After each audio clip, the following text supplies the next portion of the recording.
ఇటీవల ఏరియా ఆసుపత్రి రంపచోడవరం వైద్యుల నిర్లక్ష్యం కారణంగా తప్పిదం వల్ల మాతా శిశు మరణం సంభవించిందో కోసు బాపనమ్మ alias కోటం బాపనమ్మ అదేవిధంగా తన పుట్టిన బిడ్డ కూడా ముందు తల్లి చనిపోయింది 3 రోజుల్లో బిడ్డ కూడా చనిపోవడం జరిగింది.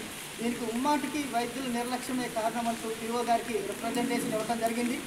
దీని మీద పిఓ గారు సమగ్ర విచారణ జరిపి చర్యలు తీసుకుంటామని హామీ కూడా ఇచ్చున్నారు. అధికారులు దీని మీద సమగ్ర విచారణ చేసి బాధ్యులపై క్రిమినల్ కేసులు వేయకపోతే ఆదివాసీ సంక్షేమ పరిషత్ దీని మీద ఉధృతంగా భవిష్యత్తులో ఉద్యమం చేస్తుందని చెప్పేసి హెచ్చరిస్తూ ఉన్నాం. ఇది ఈరోజు కేవలం శాంతియుతమైనటువంటి నిరసన మాత్రమే.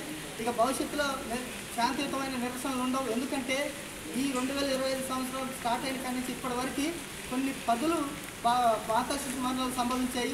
మొన్న కాకూరు పార్వతి, అంతకుముందు మారేడుమిల్లకు సంబంధించిన వాళ్ళు, ఆ తర్వాత ఇక్కడ దేవిపట్నంకి సంబంధించిన వాళ్ళు, నేడు ఇక్కడ రంపచోడవరం మండలానికి సంబంధించిన వాళ్ళు.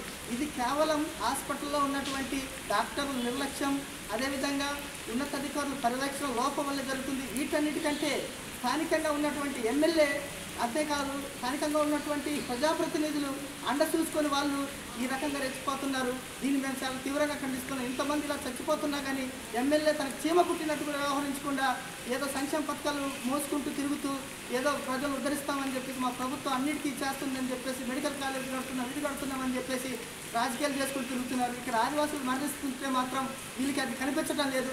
అదే నాన్ ట్రైబల్కి ముళ్ళు గుచ్చుకున్నా కాళ్ళు విరిగినా మాత్రం తక్షణమే వెళ్ళిపోయి పరామర్శించినట్టు పుట్టినోళ్ళు వస్తూ ఉంటాయి. కానీ ఇక్కడ ఒక 2 ప్రాణాలు పోయినా ఇంతవరకు కనీసం ఏమైంది, ఎలా జరిగింది, ఎప్పుడు జరిగిందని అధికారులని అడిగిన దాఖలాలు లేవు. కనీసం బాధితుల దగ్గరకు వచ్చి పరామర్శించిన దాఖలాలు లేవు. మరి ఇలాంటప్పుడు మా కోసం ఎన్నుకోబడినటువంటి ఎమ్మెల్యేలు ఎందుకు, మా కోసం ఉన్నటువంటి అధికారులు ఎందుకు, మా కోసం పెట్టినటువంటి హాస్పిటల్ ఎందుకు? హాస్పిటల్ అంటే ప్రాణాలు పోసేది, ప్రాణాలు తీసేది కాదు. ప్రాణాలు తీసే హాస్పిటల్ ఉంటే ఎవరికి కావాలి, ఉండకపోతే ఎవరికి కావాలి. పూర్వం మా బాలింతలు ఎంతో చక్కగా చదువు లేకపోయినా ఒక్క బిడ్డ కూడా మరణించుకుంటూ పురుడు పోసేవారు. మేమేదో పెద్ద డిగ్రీలు చేసాం, పెద్ద మెడికల్ చేసామని చెప్పేసి వీళ్ళు ఏదో పొడి చేస్తారని వీళ్ళ దగ్గరకు వస్తే వీళ్ళు చంపేసి ఇంటికి డోర్ డెలివరీ చేస్తున్నారు.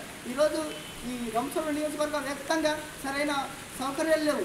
అంతేకాకుండా కొంతమంది డాక్టర్లు, న్యాయంగా చేసే డాక్టర్లు కూడా సకాలంలో సరైన అలవెన్స్ రాకపోవడం కారణంగా సరైన వాళ్ళు న్యాయం జరగకపోవడం వాళ్ళు కూడా ఈరోజు ఏం చేస్తున్నారంటే సమ్మెలు చేస్తూ ఉన్నారు. ఈ ఏరియా ఆసుపత్రి ఎంత దౌర్భాగ్యంగా ఉందంటే గతంలో గ్రూప్ రాజకీయాలు, ఒకరు పోయారు, మళ్ళీ ఇప్పుడు ఒకరు వచ్చారు, మళ్ళీ గ్రూప్ రాజకీయాలు. రాష్ట్రాల్లో ఎన్ని రాజకీయాలు ఉన్నాయో లేవో తెలియదు కానీ ఈ గవర్నమెంట్ హాస్పిటల్ ఏరియా ఆసుపత్రులు మాత్రం అన్ని రాజకీయాలు ఉన్నాయి. సీసీ కెమెరాలు ఉండవు, పెడితే వాటిని తీసేస్తారు. ఇక్కడ ఒక డాక్టర్ తప్ప మిగిలిన సిబ్బంది అందరూ శాస్త్రవేత్తలే, వచ్చిన శేషకుల మీద వాళ్ళే ప్రయోగాలు చేస్తారు. ఇదంతా కూడా చట్టవిరుద్ధంగా జరిగింది. ఈరోజు కోసు బాపనమ్మ కావచ్చు, alias కోటం బాపనమ్మ కావచ్చు, ఆమె మృతి చెందడానికి కారణం అక్కడ ఉన్నటువంటి సిబ్బంది నిర్లక్ష్యం, డాక్టర్ల నిర్లక్ష్యం. అదేవిధంగా పర్యవేక్షణ, ఏదైతే వైద్యాధికారులు పర్యవేక్షణ లోపం. గతంలో కలెక్టర్ గారు అన్నారు మాతా శిశు మరణాలపై చాలా సీరియస్గా ఉంటామని చెప్పి, అవన్నీ ఉచితే. వాస్తవానికి చెప్పాలంటే ఈ జిల్లాకి పట్టినటువంటి దరిద్రమే ఈ అల్లూరు జిల్లా కలెక్టర్. ఎందుకంటే ఈ కలెక్టర్ వచ్చిన కాడి నుంచి ఆదివాసీ భూములు అన్యాక్రాంతం అవుతున్నాయి, ఆదివాసీ చట్టాలు అమలు కావట్లేదు, ఆదివాసీ ప్రాణాలు పోతున్నాయి, ఆదివాసీ మానాలు పోతున్నాయి. కాబట్టి ఇటువంటి అధికారులు ఉండటం వల్ల ఆదివాసులకి నష్టం కానీ ఏ రకంగా కూడా ఆదివాసులకు ఉపయోగం లేదు. కాబట్టి ఇటువంటి అధికారులు బదిలీ చేసి ఆదివాసులకు మంచి న్యాయం చేసినటువంటి అధికారులు పెట్టాలని మేము డిమాండ్ చేస్తూ ఉన్నాం. అదేవిధంగా ఇప్పుడు కొత్తగా పిఓ గారు కొత్తగా వచ్చున్నారు, వారు ఇప్పుడు అర్థం చేసుకున్నారు కాబట్టి నాకు కొంత టైం ఇవ్వమన్నారు. కాబట్టి సార్ కూడా మేము టైం ఇస్తున్నాం. అనుకున్న టయానికల్లా దీని మీద కఠిన చర్యలు తీసుకోకపోతే మాత్రం ఉద్యమాన్ని ఉధృతం చేస్తాం, అందరినీ కలుపుకుంటాం. అన్ని వర్గాలు, ఎందుకంటే హాస్పిటల్ అంటే కులానికి సంబంధించింది కాదు, అన్ని వర్గాలకు ప్రాణాలు పోసేది. అన్ని వర్గాలతో పాటు అవసరమైతే హాస్పిటల్ తాళం వేసే పరిస్థితి చేస్తాం. ఎందుకంటే మనుషుల ప్రాణాలు కాపాడలేనటువంటి హాస్పిటల్ ఉంటే ఎవరికి కావాలి, ఉండకపోతే ఎవరికి కావాలి. ఇది కాకపోతే ఇంకో హాస్పిటల్ చూసుకుంటారు. అంతేగాని మనుషుల ప్రాణాలు తీసే ఈ హాస్పిటల్ అవసరం లేదని చెప్పేసి మేము డిమాండ్ చేస్తున్నాం. అదేవిధంగా ఇక్కడ అడిషనల్ డిఎంహెచ్ఓ కావచ్చు, డిఎంహెచ్ఓ కావచ్చు, దీనికి సంబంధించిన వైద్యాధికారులు ఎవరైతే ఉన్నారో వాళ్ళందరూ కూడా ఈ వృత్తికి బాధ్యత వహించాల్సి ఉంటుంది. ఎందుకంటే వీళ్ళు కరెక్ట్గా ఉంటే వైద్యులు కరెక్ట్గా ఉండేవారు. వైద్యులు కరెక్ట్గా ఉండుంటే ఈరోజు అక్కడ ఎక్విప్మెంట్ కరెక్ట్గా ఉండేది. అక్కడ ఎక్విప్మెంట్ కరెక్ట్గా ఉండుంటే వైద్యులు కూడా మానవతా దృక్పథంతో కానీ వాళ్ళకి నిజంగా మనుషులు కాపాడే వాళ్ళు కాదు, వీళ్ళందరూ భక్షకులు. వాళ్ళకి కనీసం మానవత్వం లేదు. వాళ్ళ పిల్లలు వాళ్ళు డెలివరీ వాళ్ళ డాక్టర్ గైనకాలజిస్ట్ అంటే మోస్ట్ ఆఫ్ ద లేడీసే ఉంటారు. ఆమె కూడా ఒక లేడీనే. తన బిడ్డ తన డెలివరీ టైంలో ఇలాగే జరిగితే ఇలాగే ఒప్పుకుంటారు. వాళ్ళ బిడ్డలకు కావచ్చు, వాళ్ళ వర్గానికి కావచ్చు, ఇలా జరిగితే వాళ్ళు ఇలాగే ఉంటారని మేము ప్రశ్నిస్తూ ఉన్నాం.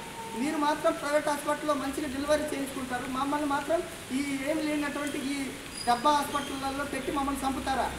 ఎక్విప్మెంట్స్ ఉండవు, ఏముండవు. ఎవరో ఒక రాజకీయ నాయకుడు వెళ్తారు, మేము బ్రహ్మాండంగా వైద్యం అందిస్తున్నామంటారు. ఎక్కడ మరి అన్ని బ్రహ్మాండంగా వైద్యం అందిస్తే ఈ మాతా శిశు మరణాలు ఎందుకు సంభవిస్తున్నాయని చెప్పేసి మేము అధికారులని, ప్రభుత్వాన్ని, ఈ ఎమ్మెల్యేని అడుగుతూ ఉన్నాం. ఇంతమంది సస్తా ఉంటే ఎమ్మెల్యేకి పెద్ద పెద్ద టూర్లు జరుగుతున్నాయి, కానీ హాస్పిటల్కి వచ్చి చూసే పరిస్థితి లేదు. హాస్పిటల్లో ఏమున్నాయో ఏం లేవో కూడా అడిగే దిక్కు లేకుండా పోతుంది. అంటే ఇంత దౌర్భాగ్య పరిస్థితుల్లో ఇక్కడ ఎమ్మెల్యే పనిచేస్తుంది, ఇక్కడ అధికారులు పనిచేస్తున్నారు. కాబట్టి దీన్ని మేము తీవ్రంగా ఖండిస్తున్నాం. ఆదివాసీ సంక్షేమ పరిస్థితి దీన్ని చాలా తీవ్రంగా ముందుకు తీసుకెళ్తుందని చెప్పేసి హెచ్చరిస్తూ ఉంటాం. కోటం బాపురమ్మ alias కోసు బాపురమ్మ ఎవరైతే ఉన్నారో ఆ బిడ్డ మృతికి లాంటి ఘటన ఇతరులకి జరగకూడదంటే ఈ అధికారులకు ఇది కావచ్చు, ఈ ఎవరైతే వైద్యులు ఉన్నారో వాళ్ళ మీద క్రిమినల్ కేసులు పెడితేనే ఇటువంటి సంఘటనలు పునరావృతం కావని చెప్పేసి ఆదివాసీ సంక్షేమ పరిస్థితి డిమాండ్ చేస్తూ ఉంది. జై ఆదివాసీ, జై ఆదివాసీ. న్యాయం చేయాలి కోసు బాపురమ్మ కుటుంబానికి, న్యాయం చేయాలి కోసు బాపురమ్మ కుటుంబానికి. శిక్షించాలి వైద్యులు వెంటనే, శిక్షించాలి వైద్యులు వెంటనే. జై ఆదివాసీ.